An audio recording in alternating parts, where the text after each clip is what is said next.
Shalom peuple des dieux et bienvenue dans notre moment de partage.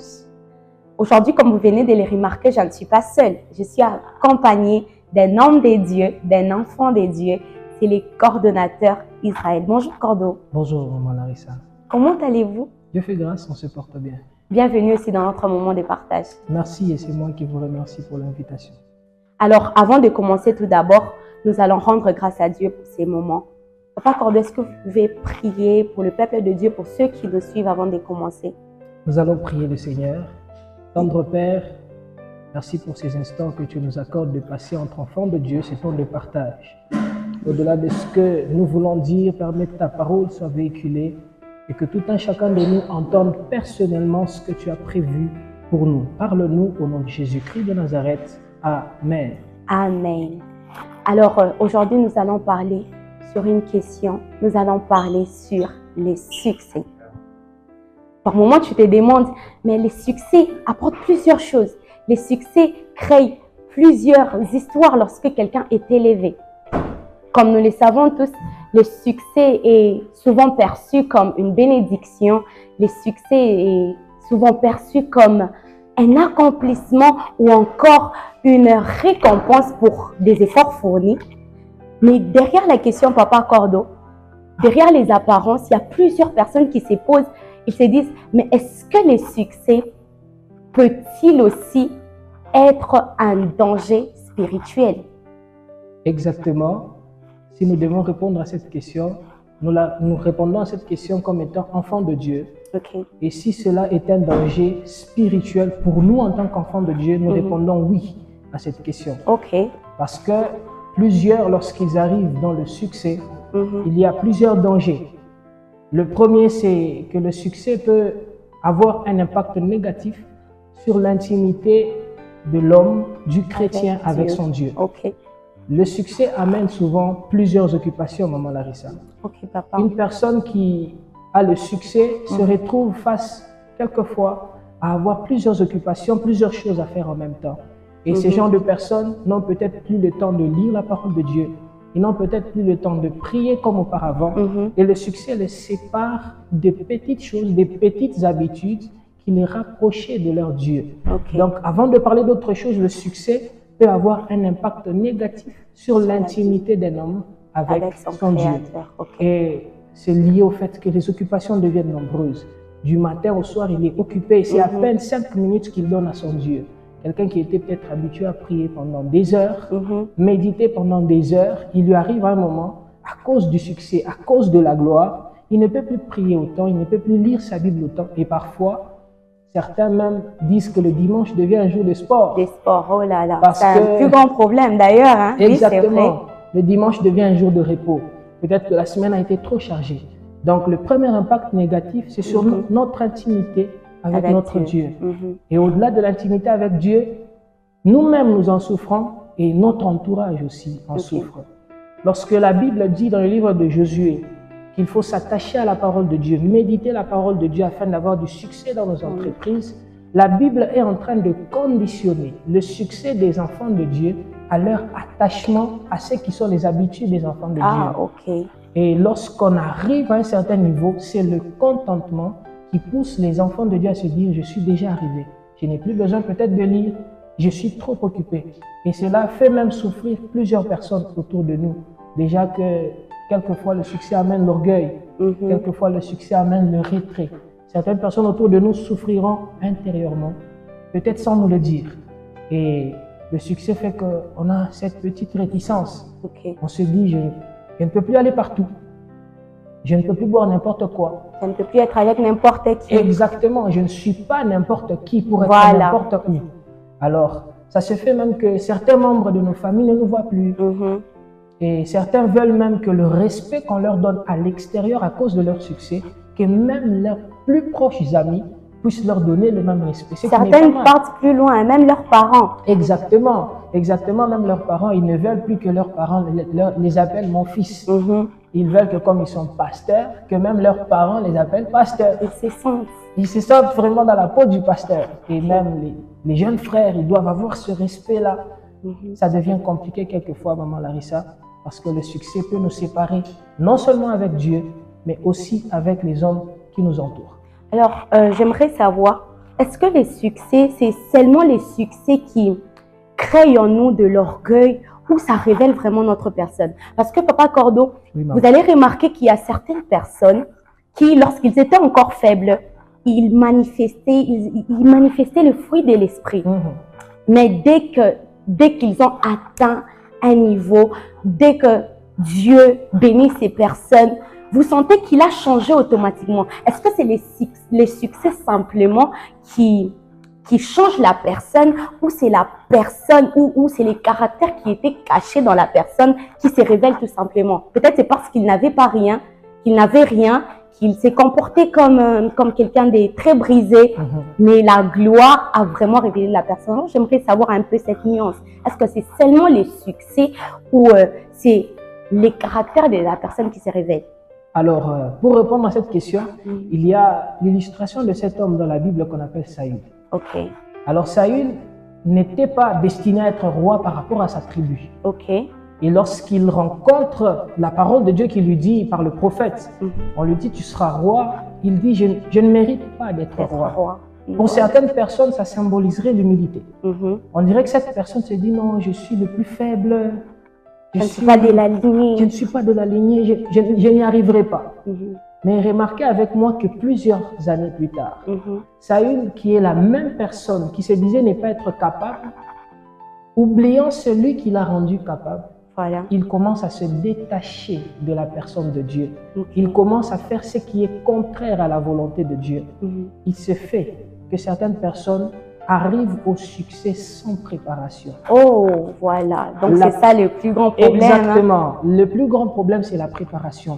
Dieu travaille le cœur de l'homme avant de l'exposer au succès. Et vous voyez que les enfants d'Israël étaient en train de chercher un roi rapidement.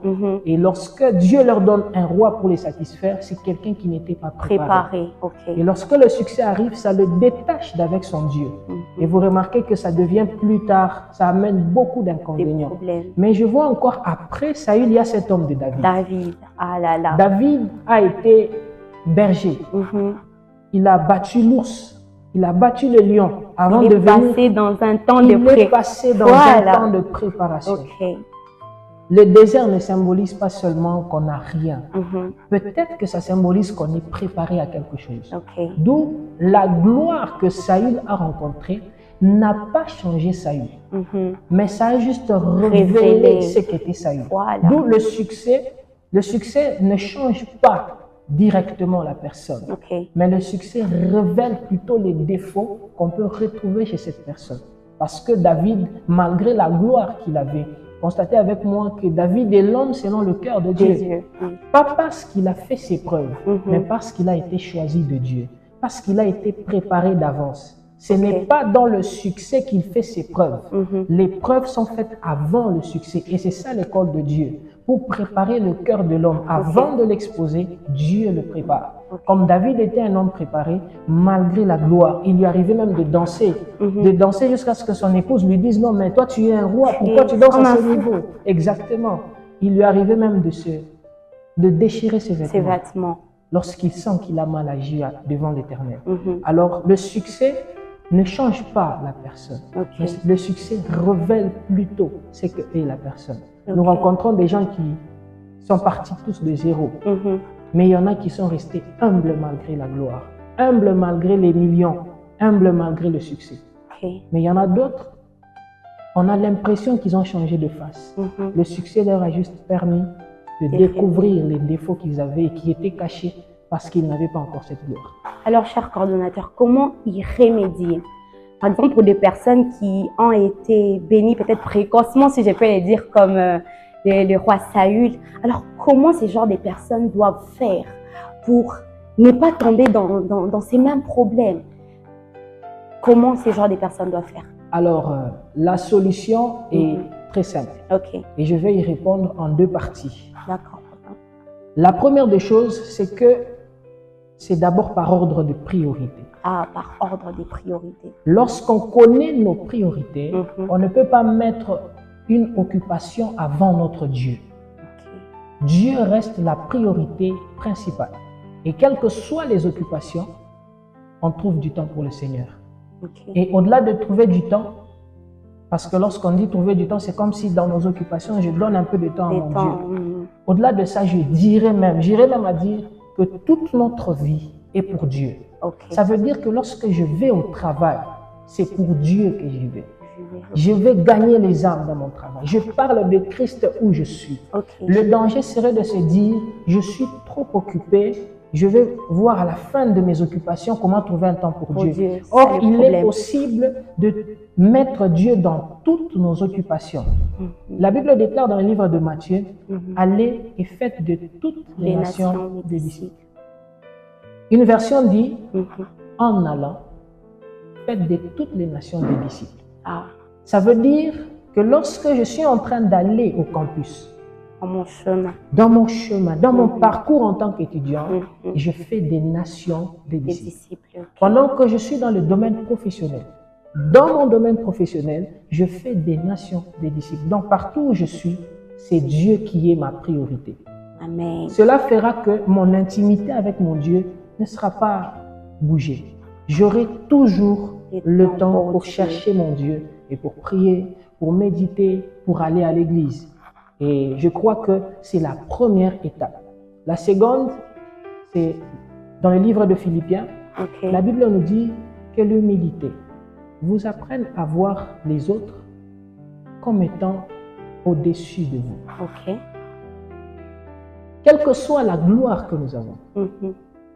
l'un des grands secrets, c'est d'accepter que les autres sont plus grands que nous. Que nous. Ok. Et ce n'est que question de projection, maman Larissa. Mhm. Parce Comment- qu'aujourd'hui, j'ai de l'argent. Mhm. Aujourd'hui, c'est moi qui suis dans la gloire. Ok. Mais demain, je ne sais pas. On Qui ne sait sera dans jamais. la gloire? Voilà. Peut-être qu'aujourd'hui, c'est moi qui suis président de la chorale. Mhm. Mais demain, qui le sera? Qui le sera? Aujourd'hui, c'est moi le meilleur adorateur de la ville. On m'invite partout. Demain. Mais demain, peut-être Qui que ça ne le sera pas sera? moi. On a connu des personnes comme Heidi Niabala, Mhm. Des hommes Binson forts, Idaosa, des gens qui très prient. puissants. Mais Mhm. aujourd'hui, ce n'est plus eux, c'est d'autres personnes. Savoir que la gloire que Dieu nous donne, c'est pour son honneur. Et que demain, celui qui me l'a donné peut la donner à une autre Une autre personne, personne. fera que même si quelqu'un n'a rien aujourd'hui et que moi j'ai beaucoup, j'apprendrai à le regarder comme étant au-dessus de moi. Parce que c'est la parole de Dieu. Tout est vanité. Tout est vanité, maman Larissa. Et ça va même nous permettre de garder notre entourage, de ne pas léser nos frères, nos sœurs à cause de la gloire, de ne pas abandonner nos assemblées à cause de la gloire. Parce qu'il y a des personnes à cause de la gloire, ils chantent ici, ils chantent à gauche, ils chantent à droite. Partout. Et même le dimanche, il n'a même pas le temps Pour d'être dans son son église. assemblée. Et ça devient compliqué.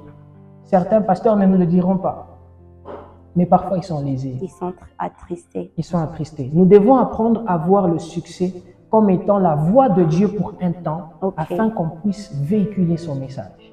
Et lorsque notre temps sera passé, Mhm. une autre personne sera dans son temps. Waouh.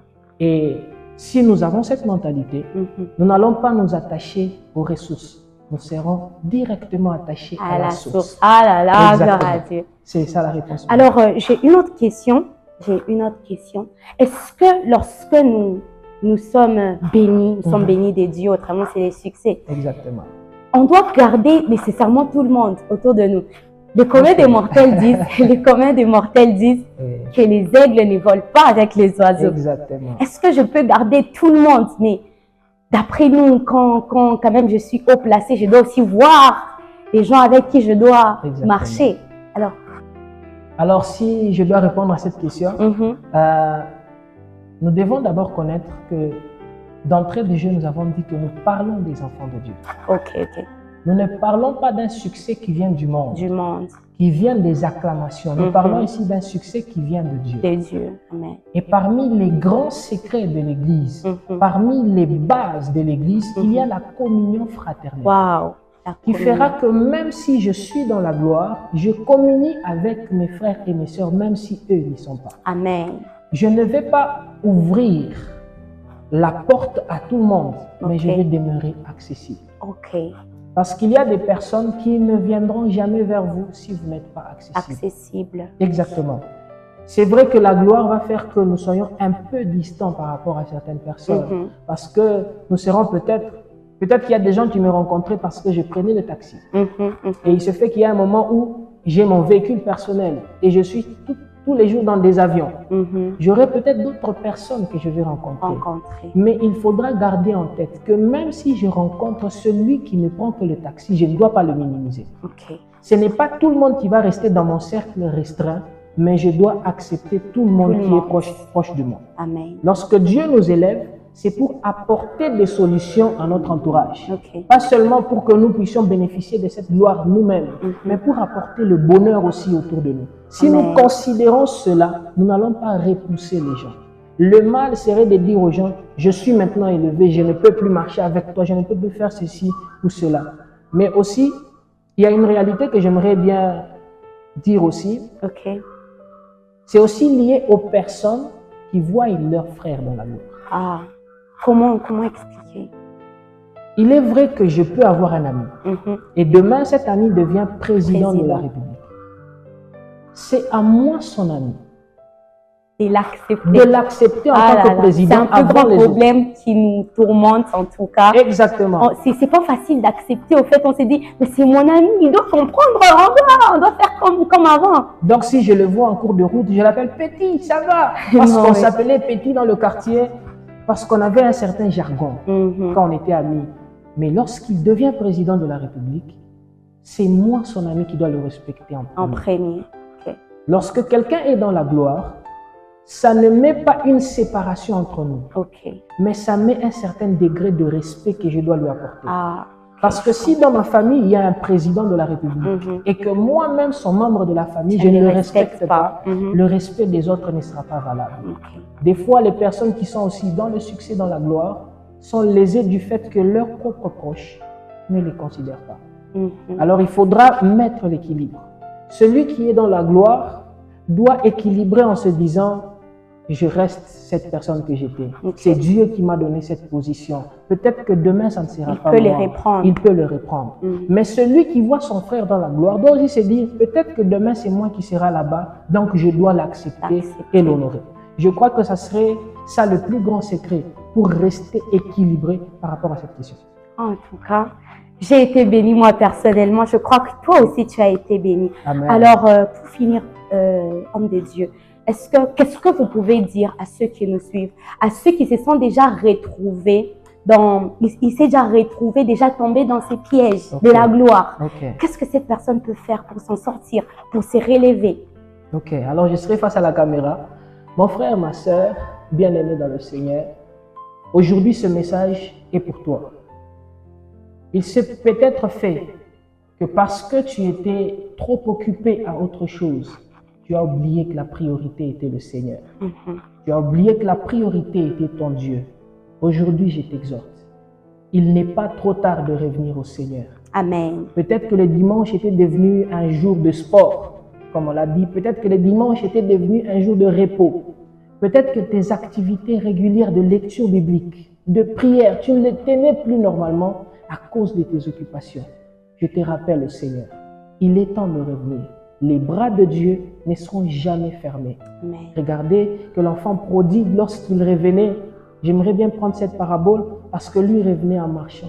Mais son père est venu vers lui en courant. Lorsque nous revenons lentement vers Dieu, lui, il nous récupère rapidement. N'aie pas peur de faire le premier pas pour rentrer au Père. Reviens à la raison. Le Seigneur t'attend et il t'aime. La gloire que tu as aujourd'hui, c'est pour le Seigneur. Et peut-être demain, ça sera à ton frère d'être dans la gloire. Ne repousse pas les gens autour de toi. Reviens et le Seigneur t'attend à bras ouverts. Waouh, gloire à Dieu. J'ai été fortement bénie. Gloire à Dieu. Moi aussi, j'ai été béni. Merci beaucoup de votre présence. Merci, Maman Larissa. Alors, comme je le disais aujourd'hui, c'est le coordonnateur. Il est coordonnateur. Je ne l'ai pas bien présenté en tout cas. Il est coordonnateur dans un grand mouvement, Interfac. Il est aussi enfant des dieux. Il prie dans l'église. Dans l'église Réma. Voilà, dans l'église Réma du côté Bel-Air. Exactement. Je pense que toi aussi tu as été béni Amen. par ces instants dans la présence des dieux. Amen. Alors je te dirais aussi, tiens bon, Dieu t'aime. N'abandonne pas. C'est vrai, tu es dans la gloire, mais sache que Dieu est toujours là avec toi parce que c'est lui qui t'a béni et il sera toujours avec toi. Mais une seule chose, souviens-toi de l'Éternel. Amen. Alors, nous sommes déjà à la fin de notre moment de partage. Je vais encore demander à notre frère Israël de prier pour nous et de nous bénir. Nous allons prier le Seigneur. Tendre Père, merci pour ce peuple qui t'a écouté. Merci pour mon frère et pour ma sœur qui a été connecté aujourd'hui et qui a entendu ta parole. Amen. La Bible déclare que dans leur détresse, ils crièrent à l'Éternel et l'Éternel leur envoya sa parole. Amen. Aujourd'hui, ta parole a été envoyée dans le cœur de quelqu'un. Amen. Peut-être qu'il s'est éloigné de toi. Saint-Esprit de Dieu, sois l'amplificateur de cette parole dans le cœur de quelqu'un afin qu'il revienne à la raison et qu'il revienne au Père. Amen. La Bible déclare que si nous entendons encore aujourd'hui ta voix, que nous ne puissions pas endurcir nos cœurs. Amen. Je prie que le cœur d'un frère, d'une sœur, soit fléchi afin qu'il revienne au Père. Yes. Je prie pour celui qui est aujourd'hui dans le succès, qui est aujourd'hui dans la gloire. Seigneur, maintiens cet homme dans une vie d'intimité avec toi et aussi dans une vie d'amour fraternel avec son entourage. Amen. Je prie pour celui qui a été lésé par quelqu'un qui est dans la gloire. Donne-nous la capacité de pardonner et aussi d'accepter que peut-être demain nous aussi nous serons dans la gloire et que cela a été pour nous une école. Amen. Bénis tout un chacun de nous afin que la gloire ou le succès ne soit pas un objet qui va nous séparer de toi, mais plutôt une occasion de louange et d'adoration à notre Dieu. Travaille nos cœurs. Au nom de Jésus-Christ de Nazareth, nous avons prié. Amen. Amen. Que Dieu vous bénisse. Amen.